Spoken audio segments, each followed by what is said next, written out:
when people generally have a conversation about which new wave of British heavy metal bands should have been bigger, but never made it as big as they should have been, there's only really one name that comes to people's lips first, isn't there?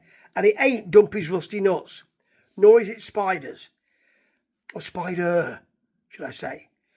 It's, yes, Diamond Head. And many reasons. Well, I'm not going to trot them out now, but there's reasons around management, and these are the kind of things that are posited as reasons why they might never have made it as much as they should have done, or as big as they should have done. Relationship issues in the band, maybe, the way that they got the music out there, all of that. Canterbury not being the follow-up that people wanted. But sometimes it's good to go back and remember just how bloody good they were. And this is on YouTube, and I came across this, and it's Diamond Head live at the BBC in '82. It's not the Reading one. This looks like a studio-based thing with lots of cutting, and it's about half an hour long. But just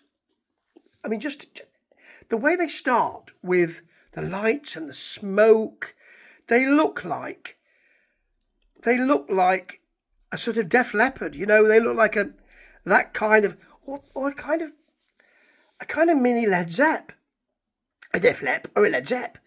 And you know, Mr. H, you know who I mean, Sean Harris at the front, has an awful lot of hallmarks of Mr. Plant. He really does, and he's sassy and confident, and you never think with his voice, oh, that's a phenomenal voice. The overall effect is what's important there. I mean, one thing that they do here, though, on a couple of occasions, and it just kind of makes you think, no, you shouldn't have made that move. And seeing as a lot of people are saying, oh, we need to look at what moves they made that were incorrect. You know, it's what we do, isn't it, as new wave British heavy metal fans? We do that as NWOBHM fans. He straps on a guitar for the second track, In the Heat of the Night, which is, it's beautifully delivered.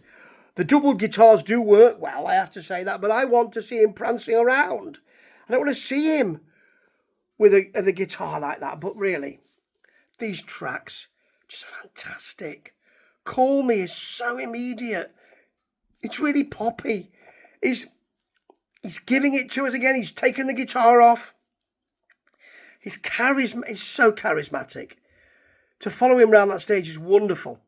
I mean, Lightning to the Nations, it sounds like it's a big song, but one that's incredibly familiar and could be your friend. That's something really special. And Sean is imperious. He's given an awful lot of time here, an awful lot, and that's fair enough.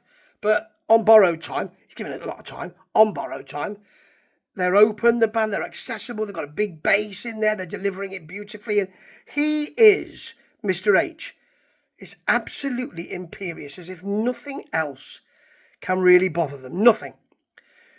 This section, just half an hour or so, as I say, finishes with Am I Evil, and it's so well wrangled, and they've got a big running about section in there, a faster section. They give themselves loads of time. They're given loads of time.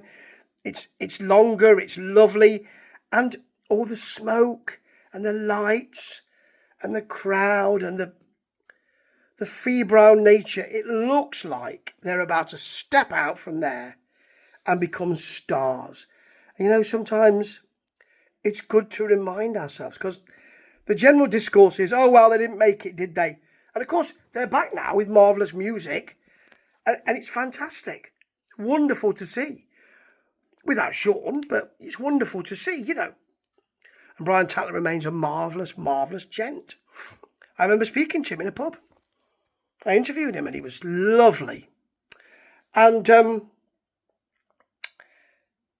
although they're around now, it's really important sometimes just to remind ourselves how good they were and why people thought, including me, they're the next big thing.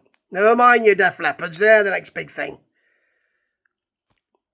This just shows you how they were ready for that, and how cruel the music business fate can be. Ta-ta.